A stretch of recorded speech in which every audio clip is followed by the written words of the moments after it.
given a formal legal opinion to anyone. I'm doing research on it. And I started doing that research because of the situation. Oh, I'm sorry, I got people in the back. Yeah, All you right. gotta be really loud. All right, sorry here. Yeah, sorry. I was doing research on it because I live near the Northwest Arm, and before you adopt the solution that's been adopted for the Northwest Arm, it's not a solution. It is an empty promise and very little else. So people bought into it. What I'm going to try and cover, and perhaps it's just as well, I had a whole PowerPoint with all the details from constitutional law, and so we would have all been asleep well before the quarter to deadline. So I'm going to do the short form. Are there any constitutional lawyers in the no. Any constitutional lawyers out there? No? Yeah, I used to start a meeting saying, I'm not a lawyer. I don't mean to brag. Our Constitution is about this in large part. Canadians used to say to the Americans that your Constitution is all about whether the government's allowed to oppress you. Our Constitution is about which government can oppress you. And that's what this is. This is a problem of jurisdiction over an area, and the municipality has for some period of time, going back as far as I can go back through the history of it, back into the early 2000s, has taken a position that says, well, if you look at infilling, it's a matter of fisheries, it's a matter of navigation and shipping, which are both federal jurisdiction under the Constitution. Therefore, we can't do anything. And as soon as I read that the first time, I thought, well, that's wrong.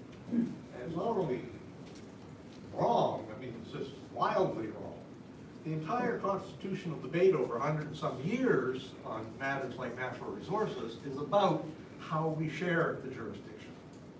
So saying that that's outside some boundary, it's in the province, it's in the county, and actually, one good thing that came out of the recent changes is that the city has now admitted that the waters of the harbor and the port, meaning the arm and this side, are within Halifax, and that they are within the jurisdiction of the planning legislation in Halifax.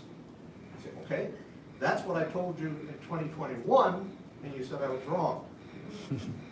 Now they've got another, I know they've had opinions, which is another problem. We can't see the opinions that they get that base all the policy wrong. And that's something that can change. But here's the short form, very short form of the constitutional debates that are involved here. And I just want to, I can find it, and I have it up. Yeah. This would have been part that actually was relevant. There was,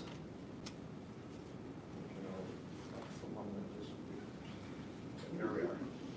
I had a full PowerPoint and it was corrupted when we opened the file. Here we are. The harbor may be, this is from a court, as a harbor within the jurisdiction of the Parliament of Canada, but it is nonetheless, for purposes within the ambit of provincial legislation, within the jurisdiction of the province and its legislatures, provincial and municipal. Now, they were really ahead of their time, I guess, because that was 1911. And this is from one of the most influential cases at a provincial Court of Appeal level. It's been adopted by the Supreme Court of Canada, quoted repeatedly, used in other cases of harbors and land use jurisdiction on the West Coast and elsewhere. This is from the Hamilton Harbor Commissioners, City of Hamilton versus City of Hamilton. And the court said, in my opinion, land use control, which is what this is, because it's seabed, and seabed land is land just like land anywhere else. Okay? So land use control within a harbor has both provincial and federal aspects, which is the first question you have to answer if you're going to say there's concurrent jurisdiction. Only if a conflict arises with respect to the use of a parcel of land within the limits of the harbor will the paramountcy of federal power cause the operation of the bylaw of the city to be suspended. And that's the essence of how constitutional law works here. That reasoning has been adopted in the Supreme Court of Canada. It's been adopted consistently in other courts. And what it means is this. They did their analysis, which I would have shown you in detail how you go about it. You're spared that. The basic situation is this. Federal provincial heads of jurisdiction. The provincial heads of jurisdiction, in this case, are municipal institutions, property and civil rights in the province, a couple others that support the notion of municipalities and land use regulation. The federal, navigation and shipping. There's no port jurisdiction, but you get that sort of as an incident of navigation and shipping, fisheries, some other public debt, property, and that sort of thing. So, you compare them here, navigable waters, and you have the wording, yeah, this is the one. Please note it's in the owner's responsibility to comply with any other applicable laws. That sort of admits that there are some. Yes. And in fact, that phrase was used by a court in Quebec in finding that the provincial or the municipal regulation of a harbor for land use purposes was clearly anticipated by the federal government. Yeah. And supported them in doing so. Other cities have actually regulated things like how long pleasure craft can be moored, which is pushing it pretty close to navigation and shipping. This is, so the short form, again, is in a situation where you've decided that a subject matter like this has both federal and provincial elements, you look first to that's the double aspect referred to. You look at the pith and substance of the legislation. All that means is, what's it really about? Well, land use planning, land use regulation is easy. It's about regulating land for all sorts of municipal purposes, and the courts have consistently held that in cases like this. So, if it's in pith and substance, it's legitimately provincial legislation, regulating, prohibiting even, infills would be within provincial jurisdiction. But you have to turn to federal and say, well, is theirs in pith and substance a federal matter? Yeah, sure. Navigation and shipping, protecting navigable waters, all of that, and fisheries. The problem comes with how you resolve the conflicts. And this, fortunately, is what frustrates me. This is an easy one, because the courts have decided it before. And again, I provided this on my own, my views on this 3 years ago to the city, and I was just told, well, that's wrong, I can't tell you why. Because legal opinions are privileged. So, that's what we're facing. Here's how they resolve the conflict, and this will answer the question of Dartmouth Cove, Northwest Dartmouth, anywhere else in HRN where these laws apply. I should say at the start, open water facing on the sea, this doesn't work. It's because you're in coves or harbors, it goes back to an old common law doctrine that says marine waters which are inter fauces terrae, within the jaws of the land, like a harbor or a bay, are part of the realm, equivalent of the land, and, helpfully, are part of the adjacent county. Now the city's now admitting that part. It didn't before. So, because of that, we've got these two overlapping jurisdictions, and we have to sort out, well, if in fact they are in direct conflict, federals win. Paramount to federal legislation, if they're in conflict. But they define conflict. The most common test is called the test of dual compliance. That is, would a citizen confronted with this law be able to obey both? It's that simple. I mean, they put like 300 pages of reasoning before that, but there it is. And Can you in say this, that again, please?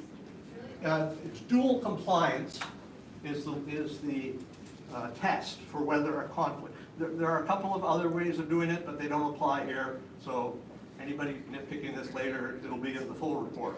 But that's the main one. And what it means is somebody should be able to obey both regulations. And if they can, you're good. And there are ways of deciding that. This one, for example, The navigable waters permit, which is the key one here, it's a permissive allowance. They're not telling anybody to create an infill. They're just saying, we don't care. So it's permissive, it's not mandatory. Now, the province can step in under that, say, oh, you got your permit from the navigable waters. Isn't that nice? See the front page of the application form. We are going to prohibit it. Can the citizen obey both? Yep. Don't build it. Okay. That, now, I think that's great, and it's just, we don't have much time. can I finish the? Yeah, one more. Okay, I'll skip ahead. This is all gonna go on the website, there's a bit more after that, because fortunately, that little piece of water lot is not part of what we call the federally managed port lands. It's excluded, I've confirmed this with the Port Authority. They have lands they manage and lands they don't manage. Those are lands they don't manage. All of the private water lots. And the federal case, the Supreme Court of Canada said, in a case where they struck down a provincial regulation or municipal because it was land use planning, but it was a bylaw about building height and stuff on the port.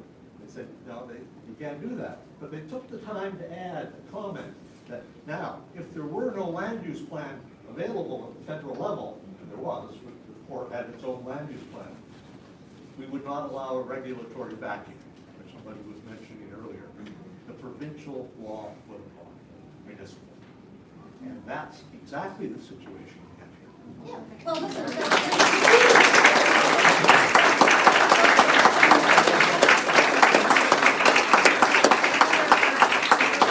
running a little late here. So the next thing we were gonna go to was some